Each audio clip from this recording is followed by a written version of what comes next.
ನಮಸ್ಕಾರ ವೀಕ್ಷಕರೇ.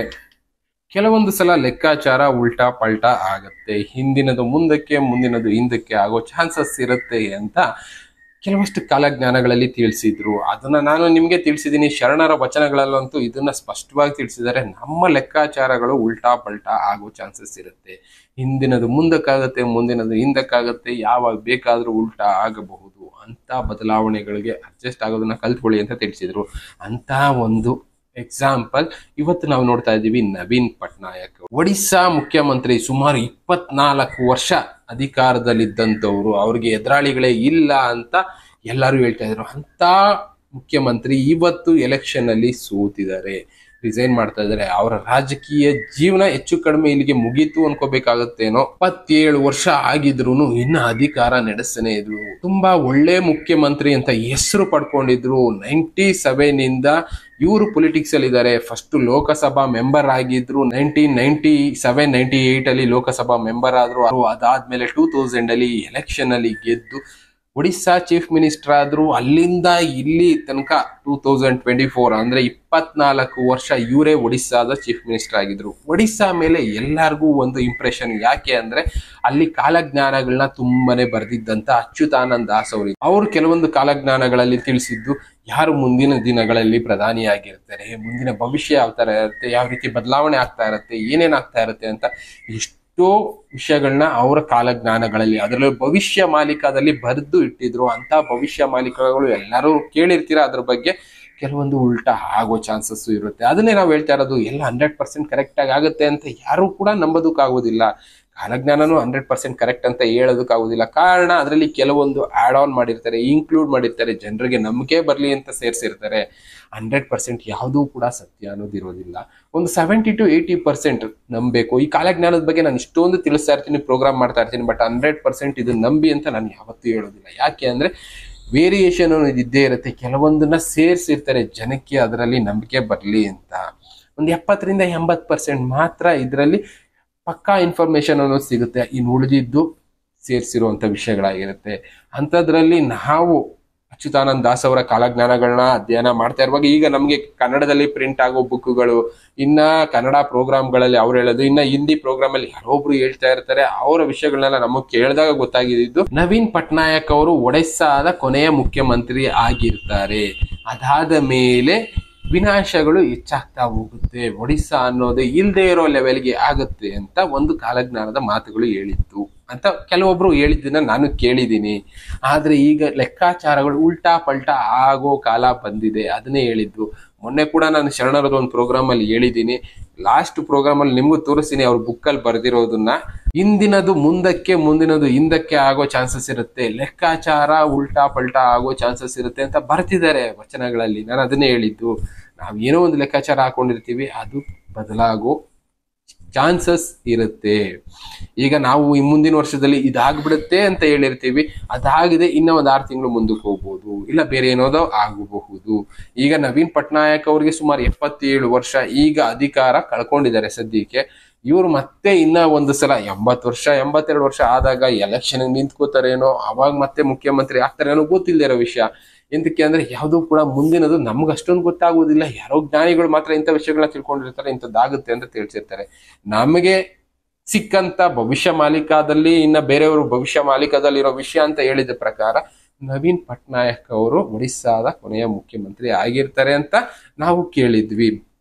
ಈಗ ಬೇರೆಯವರು ಮುಖ್ಯಮಂತ್ರಿ ಆಗುವ ಚಾನ್ಸಸ್ ಅಲ್ಲಿ ಆಗ್ತಾ ಇದೆ ಒಡಿಸ್ಸಾದಲ್ಲಿ. ಅದಕ್ಕೋಸ್ಕರನೇ ಹೇಳಿದ್ದು, ಬದಲಾವಣೆ ಅನ್ನೋದು ಆಗ್ತಾ ಇರುತ್ತೆ, ಯಾವುದು ಕೂಡ ಎಕ್ಸಾಕ್ಟ್ ಆಗಿ ಆಗೋದಿಲ್ಲ. ಇಲ್ಲ ಮತ್ತೆ ಇವರೇ ಮುಖ್ಯಮಂತ್ರಿ ಆದಾಗ ವಿನಾಶಗಳಾಗುತ್ತಾ, ನಿಜವಾಗ್ಲೂ ಗೊತ್ತಿಲ್ಲ. ಅದು ಎಂಕೆ ಅಂದ್ರೆ ಅವರು ಹೇಳಿದ್ದು ಆ ಬುಕ್ ಅಲ್ಲಿ ಬರ್ದಿದ್ದಾರೆ ಅಂತ ಹೇಳಿದ್ರು. ಎಂಕೆಂದ್ರೆ 600 ವರ್ಷದ ಮುಂಚೆ ಬರ್ದಿರೋ ಬುಕ್ಗಳು ಯಾವುದು ಕೂಡ ಅಕ್ಯುರೇಟ್ ಆಗಿ ಪದಗಳು ಇರುತ್ತೋ ಇಲ್ವೋ, ಇಲ್ಲ ಅದನ್ನ ಶೇಖರಣೆ ಮಾಡಿಟ್ಕೊಂಡು ಅದರಲ್ಲಿರೋ ವಿಷಯಗಳನ್ನ ತಿಳಿಸೋ ಕೆಲಸ ಮಾಡಿದಾರೋ, ಅವು ಗೊತ್ತಿಲ್ಲದೆ ಇರೋ ವಿಷಯ. ಏಕೆ ಹೇಳಿದ್ನಲ್ಲ, ಕೆಲವೊಂದನ್ನ ಜನರ ನಂಬಿಕೆ ಬರ್ಲಿ ಅಂತಾನೆ ಸೇರ್ಸಿರ್ತಾರೆ. ಆ ರೀತಿ ಸೇರ್ಸಿರುವಾಗ ಬದಲಾವಣೆಗಳು ಆಗಿರ್ತವೆ. ಈಗ ಅಂತದ್ದು ನಾನು ಕಣ್ಣು ಮುಂದೆ ನೋಡ್ತಾ ಇರೋದು. ನವೀನ್ ಪಟ್ನಾಯಕ್ ಅವರು ಒಡಿಸ್ಸಾದ ಕೊನೆಯ ಮುಖ್ಯಮಂತ್ರಿ ಆಗಿರ್ಬೇಕಾಗಿತ್ತು.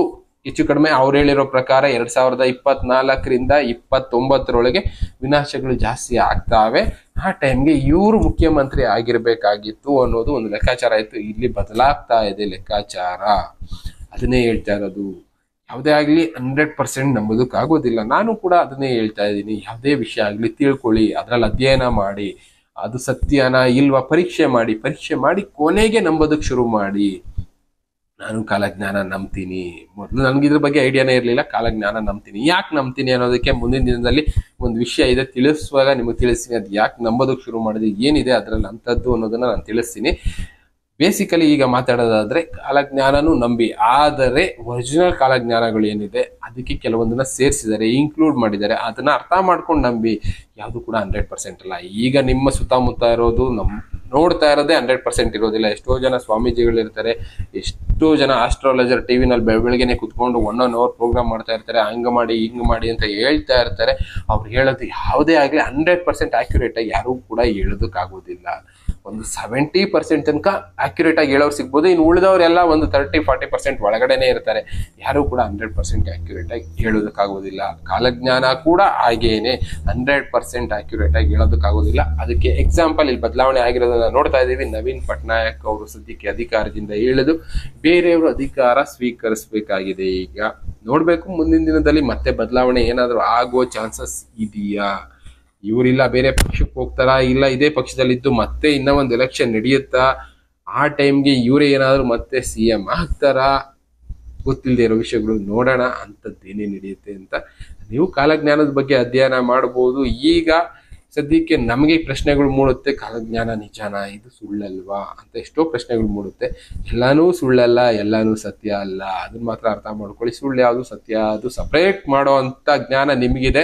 ಆ ಸಪರೇಟ್ ಮಾಡೋ ಪ್ರಯತ್ನ ನೀವು ಮಾಡಿ, ನಾವು ಮಾಡ್ತಾ ಇರ್ತೀವಿ. ಒಳ್ಳೇದು ಯಾವುದು ಕೆಟ್ಟದ್ದು ಯಾವುದು ಅಂತ ತೋರಿಸೋ ಹಾಗೆ ಯಾವ್ದು ಸತ್ಯ ಯಾವ್ದು ಸುಳ್ಳು ಅಂತ ನಾವು ಚೆಕ್ ಮಾಡ್ತಾ ಹೋಗ್ಬೇಕು. ಅವಾಗ ಮಾತ್ರ ನಿಜ ಯಾವುದು ಅನ್ನೋದು ಗೊತ್ತಾಗುತ್ತೆ. ನಾನು ಹೇಳ್ಬಿಡ್ಬೋದಾಯ್ತು, ಇಲ್ಲ ರೀ ಕಾಲಜ್ಞಾನದಲ್ಲಿ ಹಿಂಗೆ ಬರ್ದಿರ್ಲಿಲ್ಲ, ಇವರೇನೋ ಸೇರಿಸಿದ್ದಾರೆ ಅಂತ. ನಾನು ಅದಕ್ಕೆ ಯಾವುದನ್ನು ಹೇಳ್ತಾ ಇಲ್ಲ. ಇಲ್ಲಿ ಹೇಳ್ತಾ ಇರೋದೇನು ಅಂದ್ರೆ ಕಾಲಜ್ಞಾನ 100% ಸತ್ಯ ಅಂತ ಯಾರಿಗೂ ಸಿಕ್ಕಿಲ್ಲ. ಯಾಕೆ ಅಂದ್ರೆ ನಾನು ಹೇಳಿದ್ನಲ್ಲ, ಸಾವಿರಾರು ವರ್ಷ, ಯಾಕೆ ಅಂದ್ರೆ 100 ವರ್ಷದ ಹಿಂದೆ ಬರ್ದಿರೋಂಥ ಡಾಕ್ಯುಮೆಂಟ್ಸ್ಗಳು ಅಷ್ಟು ಅಕ್ಯುರೇಟ್ ಆಗಿ ಯಾರಿಗೂ ಮೇಂಟೈನ್ ಮಾಡೋದಕ್ಕೆ ಆಗಿರೋದಿಲ್ಲ ಆಗಿಂದ. ಪ್ಲಸ್ ಕಾಲಜ್ಞಾನದ ಬಗ್ಗೆ ಯಾರಿಗೂ ಅಷ್ಟೊಂದು ಯೋಚನೆ ಇರಲಿಲ್ಲ. ಈಗ ರೀಸೆಂಟ್ ಇತ್ತೀಚಿನ ದಿನಗಳಲ್ಲಿ ಅದ್ರ ಬಗ್ಗೆ ಜನ ಯೋಚನೆ ಮಾಡೋದು ಶುರು ಮಾಡಿದ್ದಾರೆ. ಬಿಫೋರ್ ಸ್ವಲ್ಪ ದಿನಗಳ ಕಾಲ ಇದ್ರ ಬಗ್ಗೆ ಯೋಚನೆ ಮಾಡ್ತಾ ಇದ್ರೇನೋ, ಅದ್ರಲ್ಲಿ ಸ್ವಲ್ಪ ಜನಗಳು ಮಾತ್ರ ಇದ್ರ ಬಗ್ಗೆ ಯೋಚನೆ ಮಾಡ್ತಾ ಇದ್ರೇನೋ ಅಂಥವ್ರು ಈ ವಿಷಯಗಳನ್ನ ಕಲೆಕ್ಟ್ ಮಾಡೋ ಪ್ರಯತ್ನ ಮಾಡಿದ್ರು. ಇನ್ನು ಉಳಿದವ್ರು ಅದ್ರ ಬಗ್ಗೆ ಯೋಚನೆ ಮಾಡಿರ್ಲಿಲ್ಲ. ಈಗ ಒಂದು 10-15 ವರ್ಷದ ಹಿಂದೆಯಿಂದ ಕಾಲಜ್ಞಾನದ ಬಗ್ಗೆ ಜಾಸ್ತಿ ಯೋಚನೆ ಮಾಡ್ತಾ ಇರೋದ್ರಿಂದ ಆಡನ್ಸ್ ತುಂಬಾ ಆಗಿದೆ. ಅವರ ಪಬ್ಲಿಸಿಟಿಗೋಸ್ಕರ, ಇನ್ನ ಅವ್ರನ್ನ ಜನ ನಂಬಲಿ ಅನ್ನೋದಕ್ಕೋಸ್ಕರ ಕೆಲವಷ್ಟು ವಿಷಯಗಳನ್ನ ಸೇರಿಸಿ ಕಾಲಜ್ಞಾನಗಳನ್ನ ಜನಕ್ಕೆ ತೋರಿಸೋ ಕೆಲಸ ಮಾಡಿರ್ತಾರೆ. ಆದ್ರೆ ಯಾವುದೇ ವಿಷಯ ಆಗಲಿ ತಿಳ್ಕೊಳ್ಳಿ, ಅದರಲ್ಲಿರುವಂಥ ಸತ್ವಗಳನ್ನ ಅರ್ಥ ಮಾಡ್ಕೊಳ್ಳಿ. ಆಗ ಮಾತ್ರ ಅದ್ರ ನಂಬಿಕೆ ಬರುತ್ತೆ. ಪರೀಕ್ಷೆ ಮಾಡಿ ಯಾವುದೇ ಆಗಲಿ. ನಾನು ಅದಕ್ಕೆ ಕೆಲವಷ್ಟು ವಿಷಯಗಳನ್ನ ಪರೀಕ್ಷೆ ಮಾಡಿ ಮಾತ್ರ ನಿಮಗೆ ತೋರಿಸ್ತಾ ಇರ್ತೀನಿ. ಎಲ್ಲ ಹೇಳಿದ್ದೆಲ್ಲ ನಿಜ ಅಂತ ನಾನು ತೋರಿಸೋದಕ್ಕೂ ಹೋಗೋದಿಲ್ಲ, ಹೇಳೋದಕ್ಕೂ ಹೋಗೋದಿಲ್ಲ. ಕೆಲವಷ್ಟನ್ನ ಕಣ್ಣಾರೆ ಕಂಡ್ರು, ಪ್ರತ್ಯಕ್ಷ ಕಂಡ್ರು ಪರೀಕ್ಷೆ ಮಾಡಿ ಅಂತಾರಲ್ಲ, ಆ ಥರ ಪ್ರತ್ಯಕ್ಷ ನೋಡಿದ್ರು ಪರೀಕ್ಷೆ ಮಾಡೋ ಪ್ರಯತ್ನ ಮಾಡಿ ನಿಜ ಯಾವುದು ಸುಳ್ಳು ಯಾವುದು ಅನ್ನೋದು ಗೊತ್ತಾಗುತ್ತೆ. ಈಗ ಕಾಲಜ್ಞಾನದಲ್ಲಿ ಅವರು ಹೇಳಿದ್ರು, ನಾನು ಹೇಳಿದ್ನಲ್ಲ, ಶರಣರು ಹೇಳಿದ್ದನ್ನ ನಾನು ಹೆಚ್ಚು ಕಡಿಮೆ ಒಪ್ಕೊಳ್ತೀನಿ. ಎಲ್ಲಾನು ಒಪ್ಕೊಳ್ತಾ ಇದ್ರು, ಕೆಲವೊಂದನ್ನ ಒಪ್ಕೊಳ್ತೀನಿ. ಈ ತರ ಬದಲಾವಣೆ ಆಗ್ತಾ ಇದೆ. ಇನ್ನು ಈ ಸಂವತ್ಸರಕ್ಕೆ ಇದಾಗುತ್ತೆ ಅಂತ ಬರ್ದಿದ್ದಾರೆ. ಆ ಸಂವತ್ಸರದಲ್ಲಿ ಆಗಬೇಕು, ಬಟ್ ಆದ್ರೆ ವೇರಿಯೇಷನ್ ಆಗೋ ಚಾನ್ಸಸ್ ಇರುತ್ತೆ. ಅದನ್ನೇ ಹೇಳದ್ನಲ್ಲ, ಗ್ರಹಗಳ ಪೊಸಿಷನ್ ಅನ್ನೋದು ವೇರಿಯೇಷನ್ ಆಗೋ ಚಾನ್ಸಸ್ ಇರುತ್ತೆ. ಈಗ ಹೇಳಿದೆ, ಭೂಮಿ ಈ ಕಕ್ಷೆನಲ್ಲಿ ಇರೋದು ಧೂಮಕೇತು ಯಾವುದೋ ಒಂದು ಪಾಸ್ ಆಗ್ತಾ ಇದ್ದಂಗೆ ಭೂಮಿ ಕಕ್ಷೆನೇ ಬದಲಾಗೋ ಚಾನ್ಸಸ್ ಇರುತ್ತೆ. ಭೂಮಿ ಕಕ್ಷೆ ಬದಲಾಯಿತು ಅಂದ್ರೆ ಏನೇನೋ ಬದಲಾವಣೆಗಳಾಗ್ಬಿಟ್ಟಿರ್ತವೆ. ಅಂತದ್ರಲ್ಲಿ ಕಾಲಜ್ಞಾನ ಬದಲಾವಣೆ ಆಗೋದಿಲ್ವಾ? ಆಗೋ ಚಾನ್ಸಸ್ ಇರುತ್ತೆ. ಮುಂದಕ್ಕೊಂದು ವರ್ಷನೂ ಹೋಗ್ಬೋದು, ಇಲ್ಲ ಬೇಗನೂ ಆಗಬಹುದು. ಬಟ್ ಆದ್ರೆ ಕೆಲವೊಂದು ನಡೀತವೆ, ಕಣ್ಮುಂದೆ ನೋಡ್ತಾ ಇದ್ದೀವಿ. ಈಗ ಇರೋಂಥ ಜನಸಂಖ್ಯೆ ಇದಕ್ಕೆ ಕಾರಣ ಆಗತ್ತೆ. ಅವರು ಕೂಡ ಅದನ್ನೇ ಹೇಳಿದ್ದು, ಅತಿಯಾದ ಜನಸಂಖ್ಯೆ, ಅತಿಯಾದ ಟೆಕ್ನಾಲಜಿ ಅನ್ನೋದು ಮನುಷ್ಯರನ್ನ ಹಾಳು ಮಾಡುತ್ತೆ. ಮನುಷ್ಯರ ಅಂತ್ಯಕ್ಕೆ ಅದೇ ಕಾರಣ ಆಗುತ್ತೆ ಅಂತ ಕಾಲಜ್ಞಾನದಲ್ಲಿ ತಿಳಿಸಿದ್ರು. ಅಂಥದ್ದು ಮುಂದಿನ ದಿನಗಳಲ್ಲಿ ನಡೆಯುತ್ತೆ. ಅಂಥ ವಿಷಯಗಳನ್ನ ಇನ್ನ ತಿಳಿಸ್ಕೊಡ್ತಾ ಹೋಗ್ತೀನಿ. ಕೆಲವೊಂದು ವಿಷಯಗಳಿದೆ ನಿಮ್ಗೆ ಸ್ಪೆಸಿಫಿಕ್ ಆಗಿ ತೋರಿಸುವಂಥದ್ದು, ಅಂಥದ್ದನ್ನು ಮುಂದಿನ ದಿನದಲ್ಲಿ ತೋರಿಸ್ತಾ ಹೋಗ್ತೀನಿ. Thank you. ಮತ್ತೆ ಸಿಗ್ತೀನಿ. ಬಾಯ್.